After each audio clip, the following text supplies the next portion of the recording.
맵플롯 라이브러리 세 번째 시간 시작하도록 하겠습니다. 순서는 파이플롯의 종류에 대해서 알아보도록 하겠습니다.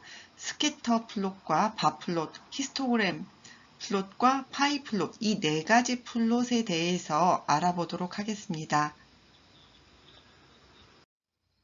첫 번째로 스캐터 플롯에 대해서 알아보도록 하겠습니다.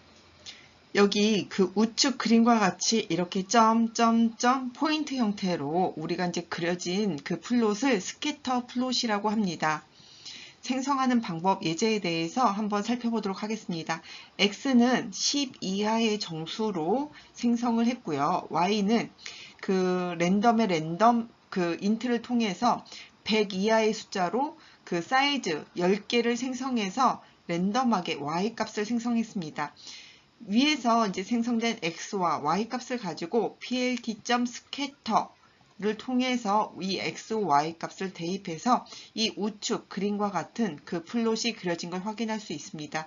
이렇게 보면 각각 0, 1, 2, 3 해서 이 9까지 X의 값이 9까지 각각 Y의 값이 랜덤하게 100 이하의 숫자로 랜덤하게 선택돼서 우리가 그 스캐터 플롯이 그려진 걸 확인할 수 있습니다. 앞에서는 하나의 데이터 집단에 대해서만 표시를 했는데 이번 슬라이드에서는 두 개의 값에 대해서 우리가 표시하는 걸 살펴보도록 하겠습니다. 여기서 보면 X는 그 10 이하의 그 정수의 형태로 X를 구성을 했고요. Y1, Y2를 통해서 각각 랜덤하게 100 이하의 숫자에서 사이즈 10개로 각각 생성을 한 다음에 밑에 plt.scatter xy1, plt.scatter xy2의 형태로 이렇게 우측에 각각 파란색과 이렇게 주황색의 형태로 두 개의 값이 각각 0, 1, 2에 대해서 두 개의 값이 각각 랜덤하게 이렇게 나온 그 결과를 확인할 수 있습니다. 이렇게 두 개의 데이터 집단에 대해서 우리가 스캐터를 생성할 때 이렇게 나란히 plt.scatter를 통해서 각각 지정을 할 수 있습니다. 다음은 바 그래프를 그리는 방법에 대해서 알아보도록 하겠습니다. 아래 소스는 파이썬 소스에서 그 바 그래프를 그리는 방법에 대해서 알아보는 예제입니다. 여기에서 보면 이 X축 값이 국어, 수학, 영어, 과학 이렇게 한글로 되어 있기 때문에 이 빨간색으로 되어 있는 부분이 추가가 되어야 됩니다. 위에 보면 from Matplotlib 라이브러리에 그 폰트 매니저와 RC를 임포트를 시켜줬고요. 그 다음에 폰트 패스를 지정을 했습니다. 이 폰트 패스는 C 드라이브 윈도우즈 밑에 폰트 밑에 H2GTRM의 TTF를 가진 이 명을 가진 이 폰트 명을 지정을 해줬고요. 폰트는 그 폰트 매니저를 통해서 우리가 getName을 가져와서 이렇게 각각 그 폰트를 지정을 해 주었습니다. 이렇게 해 줘야지만 이렇게 밑에 국어, 수학, 영어, 과학처럼 한글이 깨지지 않고 나타나는 걸 확인할 수 있습니다. X축 값은 국어, 수학, 영어, 과학이고 Y축 값으로는 이 각각 국어, 수학, 영어, 과학에 대한 점수를 배열로 만들어서 우리가 바 그래프를 그렸습니다.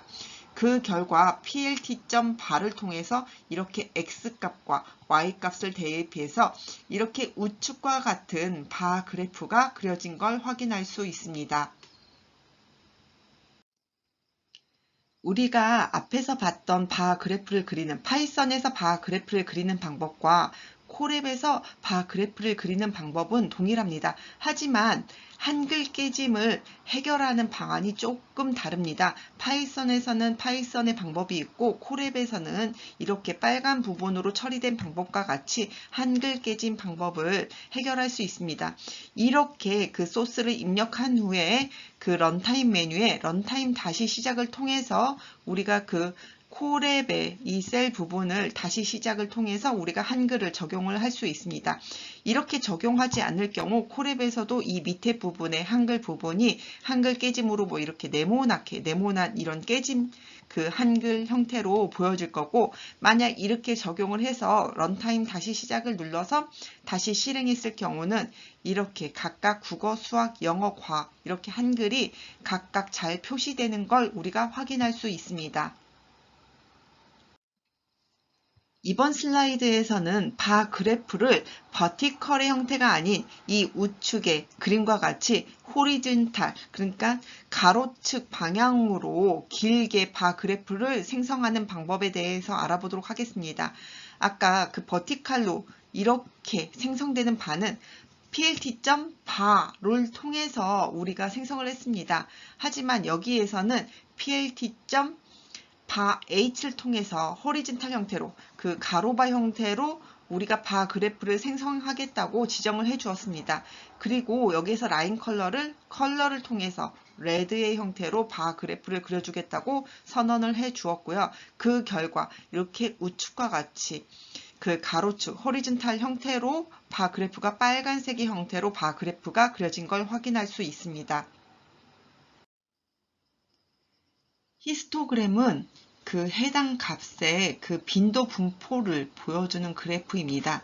예제를 살펴보면 여기에서 numpy.random.randn을 통해서 데이터 1000개의 데이터를 랜덤하게 그 샘플링해서 데이터에 저장을 했습니다. 그리고 여기서 샘플링한 데이터를 1000개의 데이터를 히스트를 통해서 plt.hist를 통해서 히스토그램을 생성을 했습니다. 그 결과 이 우측 그림과 같은 그 플롯을 볼 수 있습니다. 이 각각의 그 X축의 값들이 어느 정도 분포로 나타나는지 이 분포 값을 각각 확인할 수 있습니다. 여기서는 그 히스토그램은 바 형태로 우리가 그 그려지는 걸 볼 수 있습니다. 우리가 히스토그램을 더 자세히 살펴보기 전에 노말이라는 numpy의 그 정규 데이터 분포 생성 함수인 노말에 대해서 좀 더 살펴보도록 하겠습니다. 이 노말 함수는 아래와 같이 numpy.random.normal 그리고 파라미터, 3개의 파라미터가 대입이 됩니다. 첫 번째는 분포의 평균, 위치, 중앙점이 무엇인지, 그리고 그 분포의 표준 편차는 어떻게 적용되어 있는지, 그리고 해당 노말의 샘플 사이즈는 어떻게 구성할 수 있는지, 이렇게 3개의 파라미터로 구성해서 그 정규 데이터 분포 생성 함수가 생성이 됩니다. 이 노말 예제를 통해서 우리가 앞에서 봤던 그 plt.subplot에서 1행, 2열로 2개의 그 서브플롯을 생성을 했습니다. 그리고 나서 첫 번째 플롯은 우리가 이 그 중앙값 50값의 그 표준 편차 5 해서 샘플링 사이즈가 100개로 하나를 생성을 했고, 두 번째는 10,000개의 샘플링 사이즈를 가지고 우리가 그 데이터를 생성을 했습니다. 그리고 나서 각각 히스트를 통해서 히스토그램이 어떻게 생성되어 그려지는지 이 우측에서 표현을 해보았습니다. 그 결과 샘플링 사이즈가 100개일 때는 이렇게 그래프가 생성이 됐고, 10,000개일 때는 이 100개일 때와 보다는 좀 더 자연스럽게 이렇게 종 모양의 형태로 우리가 그 샘플링된 데이터가 이렇게 빈도 분포가 나타내는 걸 확인할 수 있습니다. 이렇게 샘플링 사이즈가 커지면 커질수록 우리의 이 데이터 분포가 조금 더 그 정규 분포의 그 종 모양과 가깝게 이렇게 생성되는 걸 확인할 수 있습니다. 파이 차트를 그리는 방법에 대해서 알아보도록 하겠습니다. 이렇게 우측 그림과 같이 원형 모양, 파이 형태의 모양으로 각각 다양한 색깔을 가지고 우리가 그 파이, 조각난 모양으로 파이를 그려주고 있는데요. 여기에서는 소스에는 한글을 지원하는 소스는 따로 지정하지 않았지만 앞에서 적용했던 소스를 지정을 해서 우리가 이 프로그램 소스를 구성을 해야지 한글이 깨지지 않고 적용이 됩니다. 처음에 X축에는 국어, 수학, 영어, 과학으로 지정을 했고요. Y는 이 88, 70, 100, 90으로 이 각각 값의 그 국어 수학에 대한 점수를 표시를 한 다음에 plt.py를 통해서 이 y값을 지정을 했고 이 y값, 이 값에 해당하는 x를 이 레이블을 통해서 각각 이름을 지정을 해 주었습니다. 다른 거와는 다르게 x, y로 지정하지 않고 여기에서 파이는 y값을 지정을 하고 이 y값에 해당하는 그 값이 무엇을 뜻하는지 이 x를 레이블의 형태로 지원을 합니다. 그래서 이렇게 plt.py를 통해서 y값과 그 y값에 해당되는 레이블을 각각 지정을 해서 이렇게 우측 그림과 같이 파이 형태로 우리가 그 차트가 그려진 걸 확인할 수 있습니다. 이렇게 우리가 이제 크게 자주 사용하는 4개의 종류의 그 플롯에 대해서 알아보았습니다.